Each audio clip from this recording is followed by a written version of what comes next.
주님만을 원합니다.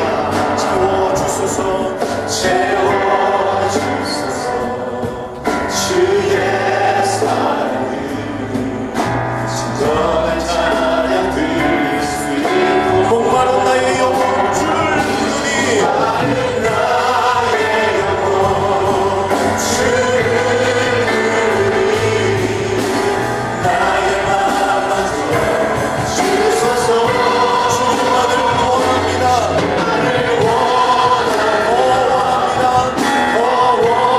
원합니다. 나의 맘만 목마른 나의 영혼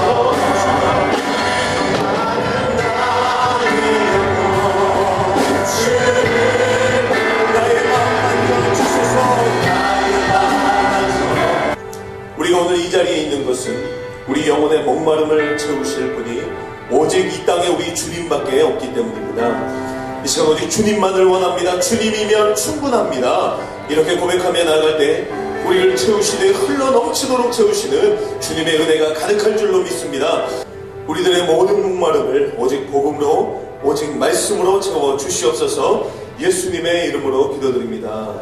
아멘. 사도행전 12장 1절에서 12절 말씀을 찾으셔서 함께 교도하실 때에 오늘 하나님께서 우리에게 주시는 계시의 말씀으로 받으시기 바랍니다.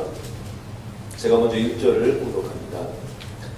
그때 헤롯 왕이 손을 들어 교회 중에서 몇 사람을 해하려 하여 여자의 야고보를 칼로 죽이니 유대인들이 이 일을 기뻐하는 것을 보고 베드로도 잡으려 할세 때는 무교절 기간이라 잡으려 오게 하고 예식이 회의에 맡겨 지키고 6월절 후에 백성 앞에 끌어내리자 하더라. 이에 베드로는 옥에 갇혔고 교회는 그를 위하여 간절히 하나님께 기도하더라.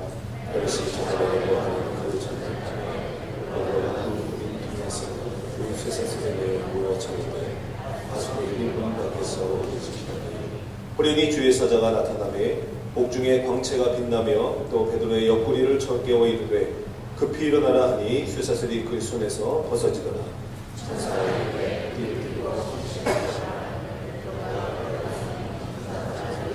겉옷을 입고 따라가라. 베드로가 나와서 따라갈새 천사가 하는 것이 생시인 줄 알지 못하고 환상을 보는가 하니라. 이에 첫째와 둘째 가수를 신성한 회문의 이름이 문이 저절로 열리자 나와서 하늘을 지나며 천사가 보더라.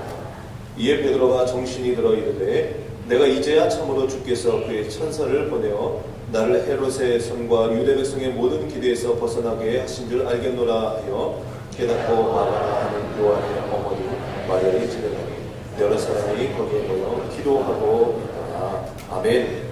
중보기도의 파워라는 제목으로 박승일하니 목사님 하나님의 말씀을 선포하시겠습니다. 할렐루야.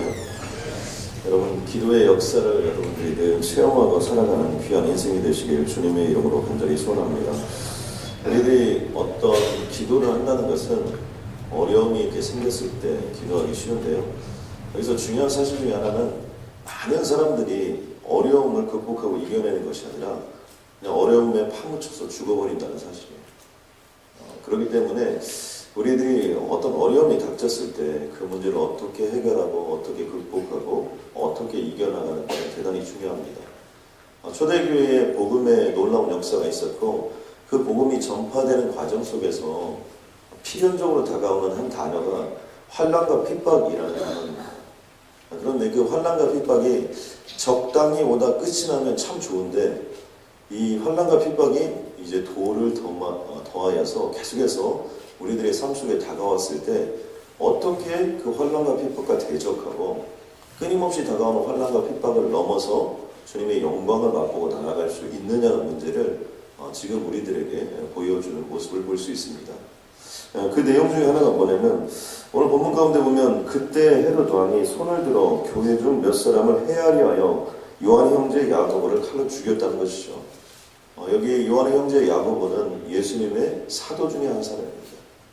그러니까 이제 이 환난과 처음에는 핍박을 해도 이 사도들을 건들지는 않았습니다. 왜냐하면 사도들을 건든다는 것은 그를 따르는 무리들이 너무나 많았기 때문인데 이제는 사도들을 건들게 된 배경은 무엇이냐면 이대로 두어서는 복음의 속도가 너무나 빠르기 때문에 이제는 거꾸로 자신들이 예수를 죽였는데 이제는 예수를 죽였던 자신들이 죽게 되는 상황이 오게 된 거죠. 그러다 보니까 그들은 이제 자신들이 살기 위해서 또 자신들의 정당성을 위해서 누구를 죽이기 시작하냐면 가장 핵심적인 사람이었던 사도들을 죽이기 시작하는 겁니다. 그 중에 제일 첫 번째 야고보가 칼에 맞아 죽었다라고 표현하고 있습니다. 여기 등장하는 헤롯은요, 예수님 당시 헤롯이 아니고 헤롯 그 일가 중에 헤롯 안티바스라고 있는데 헤롯 안티바스의 조카 헤롯입니다. 그러니까 한 2대 반 정도 지난 사람의 헤롯이라고 볼 수 있습니다.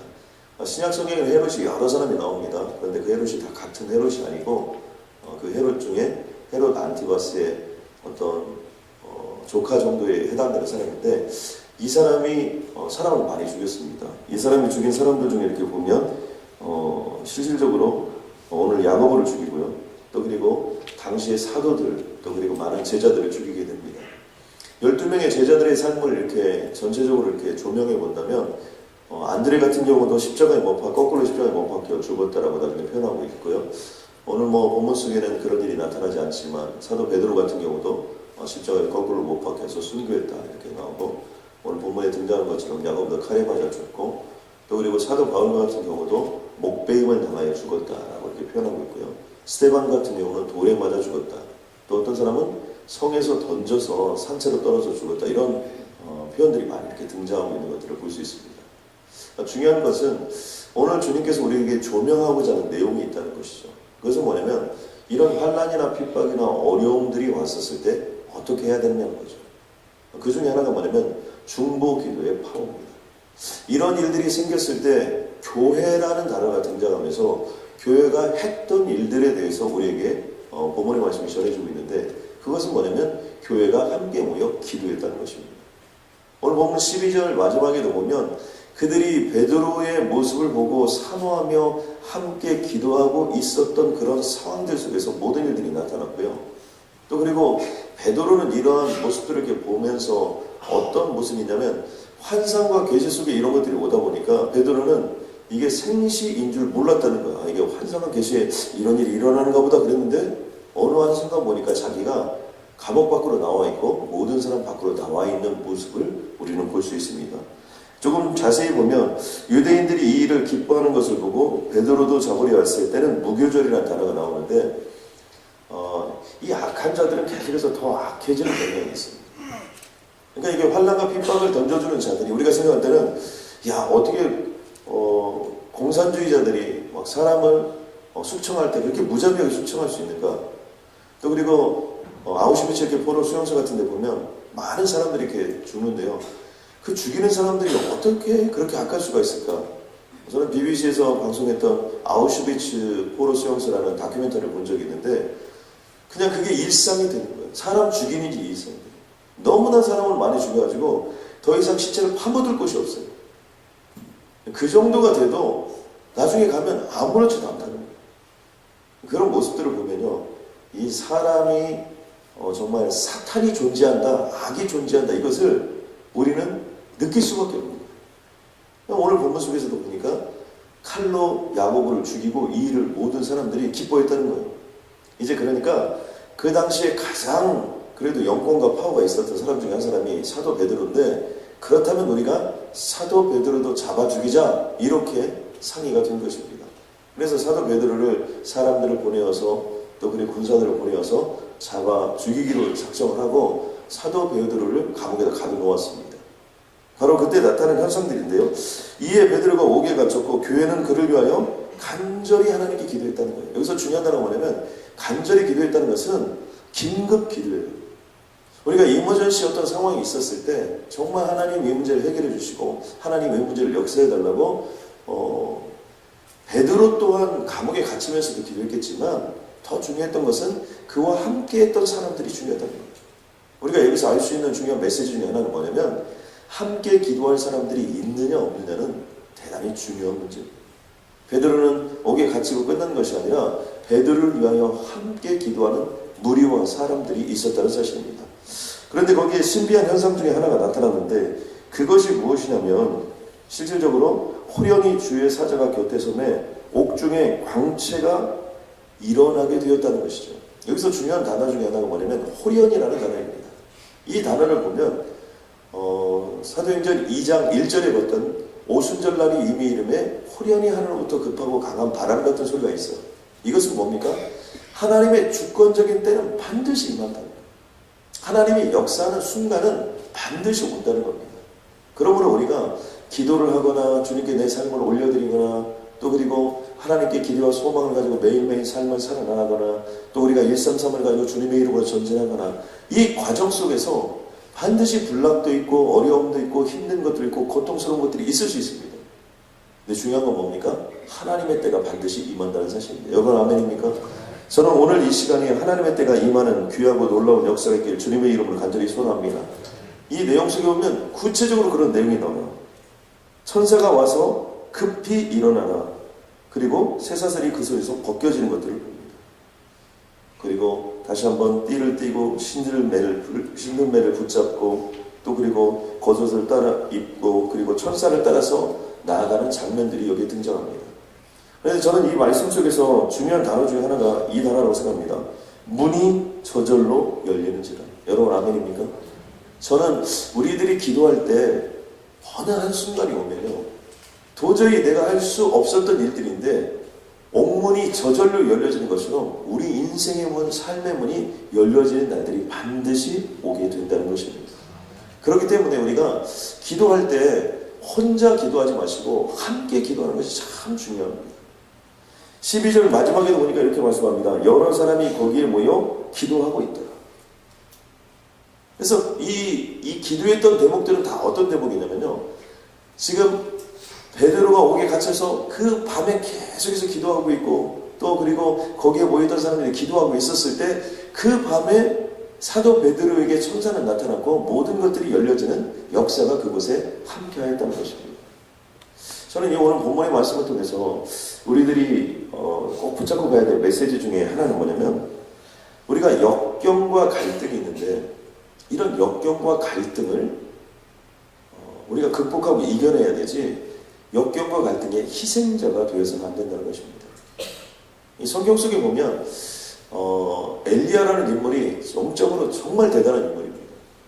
갈멜산 꼭대기에 성령의 불을 내리고 또 바알과 아세라의 최고수 850명과 싸워서 그 승리를 맛보았던 전무후무한 인생이죠. 그런데 엘리야에게 그런 모습만 있는 것이 아니고요. 그 사건 뒤에 이세벨이라는 악녀 중에 악녀라고 하죠. 근데 이 이세벨이라는 여인이 잡아 죽이겠다 이런 얘기를 듣고 도망가는 장면이 등장합니다. 그 내용을 보면 이세벨이 사자를 엘리야에게 보내어 이르되 내가 내일 이맘때에는 정녕 내 생명으로 저 사람들 중 한 사람의 생명 같게 하리라. 아니하면 신들이 내게 벌 위에 벌을 내리니 마땅하니라. 그러니까 이세벨이 잡아 죽이겠다고 내일 이렇게 얘기했습니다. 오늘도 아니고 내일. 그런데 어떻게 되냐면 그 엘리야가 우리는 어떻게 생각합니까? 그래? 옳테면 와봐라. 나는 오늘 기도하고 하나님의 역사를 이루리라. 이렇게 할 것 같은데 엘리야가 그러지 않았어요. 스스로 광야로 들어가. 내일 온다 보니까 하룻길을 스스로 도망갔다는 거예요. 그리고 그곳에 강화에 가서 로뎀나무 아래에서 한 일이 뭐냐면 죽기를 구하여 가로되 여호와여 넉넉하오니 지금 내 생명을 취하옵소서. 그러니까 이렇게 갑작스럽게 다운이 되는 현상들이 나타나는 것들을 볼 수 있습니다. 이것의 모습은 뭐냐면 우리들이 신앙생활하고 영적으로 문제가 없고 성령에 충만해도요 어느 순간 어떤 일들 닥칠 때 갑작스럽게 우리들이 영적인 다운을 맛볼 수 있고 지금까지는 전혀 다른 연약한 모습이 우리들 가운데 있을 수 있다는 겁니다. 이것은 뭐냐면 어떤 시련과 역경을 우리가 부딪혀서 늘 이겨나가기도 하지만 그 시련과 역경 속에 희생자가 되기 쉽다는 겁니다. 그래서 우리들이 어떤 어려운 일들, 힘든 일들을 부딪혔을 때 지금 현재 어땠습니까? 엘리야가 이 소리를 듣고 엘리야는 혼자 도망을 간 거예요. 혼자 스스로 광야길로 들어간 거죠. 그래서 여기서 필요한 것이 뭐냐면 혼자 해서는 안 된다는 거죠. 오늘 베드로 같은 경우는 왜 그가 옥에 갇혔음에도 불구하고 정말 환상과 역사가 일어나냐? 아마 베드로도 기도했겠지만 더 중요한 것은 오늘 본문이 우리 전하고자 중요한 메시지 중에 하나는 뭐냐면 교회가 모든 사람들이 간절한 마음을 가지고 기도했다는 겁니다. 그리고 그 집에 베드로가 유하였던 그 집에 있는 사람들이 전부 기도하고 그곳에 모여 있었다는 거예요. 그래서 진짜 어려울 때는 어떻게 됩니까? 기도를 요청해야 됩니다. 또 그리고 그런 역경과 갈등의 희생자가 되지 않을 수 있도록 하는 것이 필요합니다. 특별히 역경 없는 인생은 없습니다. 시련 없는 인생은 없어요. 그러나 이 시련을 이겨내기 위해서 역경과 갈등의 희생자가 되지 않고 그것을 이겨내기 위해서 필요한 것이 있습니다. 그것은 뭐냐면 이 부정적인 에너지의 흐름을 긍정적으로 바꾸는 것이 필요해요. 우리가요, 누구한테 나쁜 얘기를 딱 듣습니다. 그러면 듣는 순간 어떻게 돼요? 나는 분명히 내가 그거 안 한 일이라 할지라도 얘기를 듣는 순간 갑자기 내가 그런 사람이에요. 우리가 갑자기 흥분하고 어려워질 때 사람들이 이성을 잃을 때가 언제냐면요, 사실은 몇 사람이 한 얘기에 불과할 수 있어요. 그럼에도 불구하고 우리가 얘기를 전할 때 사람들이 당신을 좀 이상하게 생각하더라. 그렇게 하면 나중에 조사해보면 두 사람이 얘기하고 한 사람은 이상한 것 같다 이렇게 얘기하고 한 사람은 이상하다 이렇게 얘기했는데 사람들이 보통 이렇게 얘기하잖아요. 그러면 듣는 사람은 어떻게 돼요? 사람들이 나를 다 이상하게 생각하는구나. 그때부터 어떻게 돼요? 좌절이 오는 거죠. 절망이 오는 거죠. 이 부정적인 에너지를 집었을 때 긍정적인 에너지로 바꿔야 되는데 여러분 지금 현재 오바마 대통령이 뭐 지지율 몇 %를 가지고 대통령을 합니까? 우리들이 뭐 모든 부분에 다 충만해가지고 80%, 90% 지지를 받아가지고 가는 사람, 이 세상에 그런 사람이 어디 있어요? 제가 보기에는 앱솔루트리 전 세계에요. 아무튼 대통령이 뭐 400여 개의 크고 작은 나라 중에 대통령 지지율이 50% 넘는 나라가 극히 드물 겁니다. 50% 이상은 다 적이에요. 그럼에도 불구하고 그런 사람들이 다 살아가고 있다는 거죠.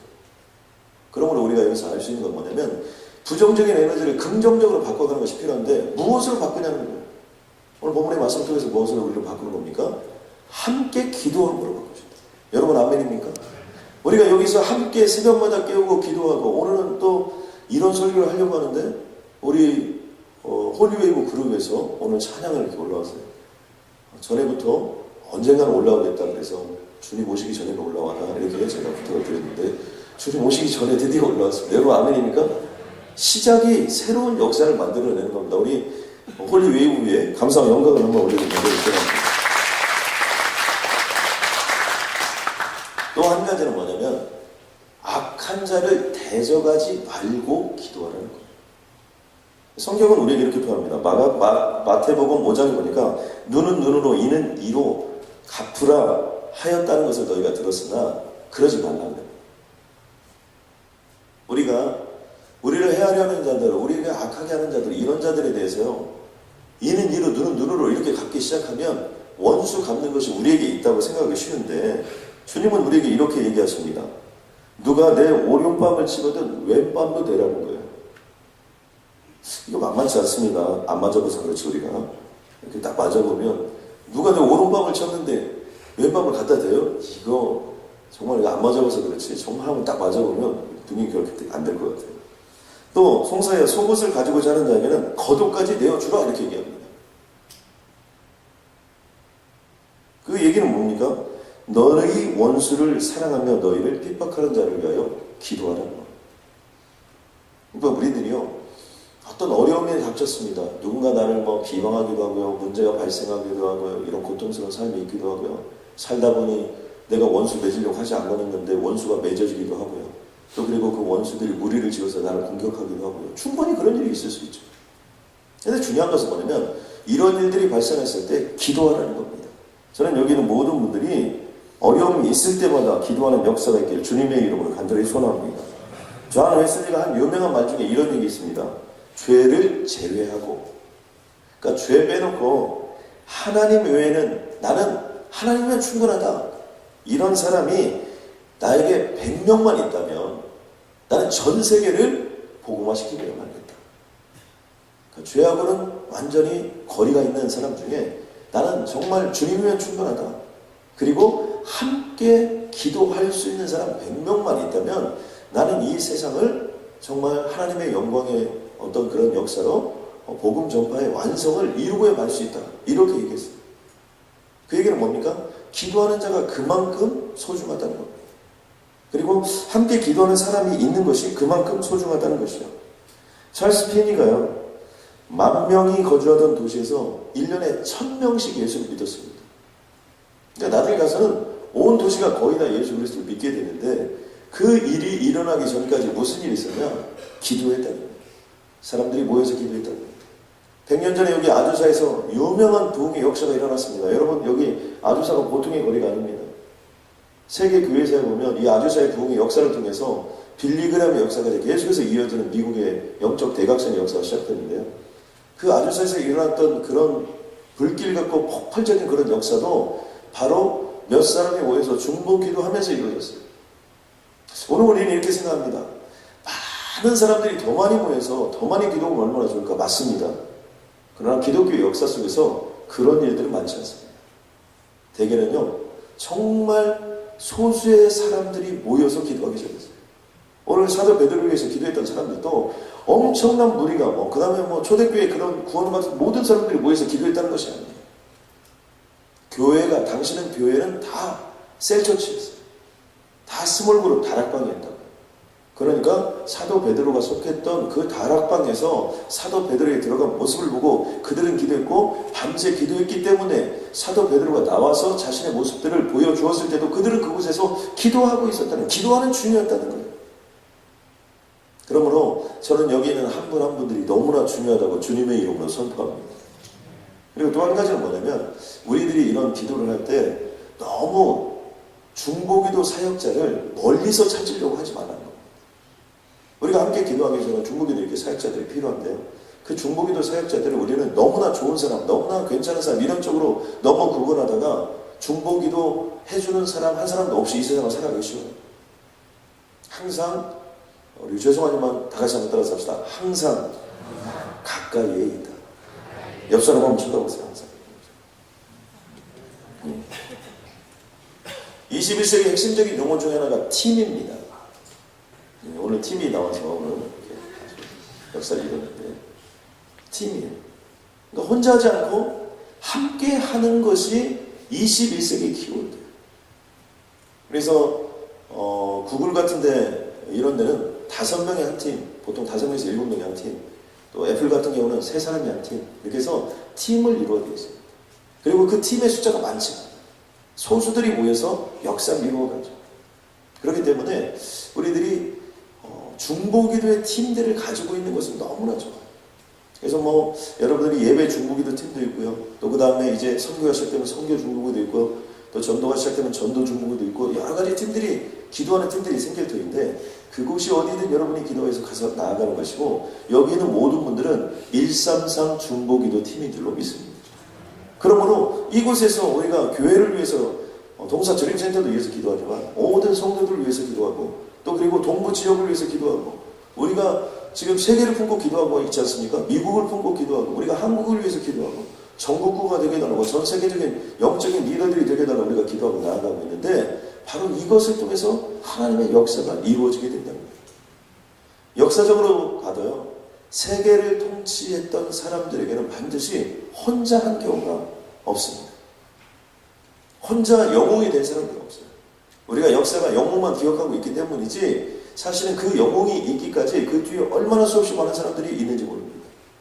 근데 특별히 하나님의 나라는요. 영웅을 원하지 않아요. 하나님의 나라는 복음과 기도를 붙잡고 기도하는 자들을 통하여 모든 일들이 이루어지기 때문에 그 복음과 기도로 나아가는 모든 것들 속에서 하나님의 기적과 능력과 권능이 주어지게 되는 줄로 믿습니다.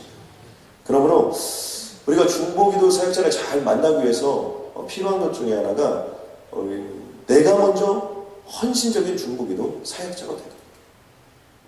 내가 먼저 중보기도자가 되는 거예요.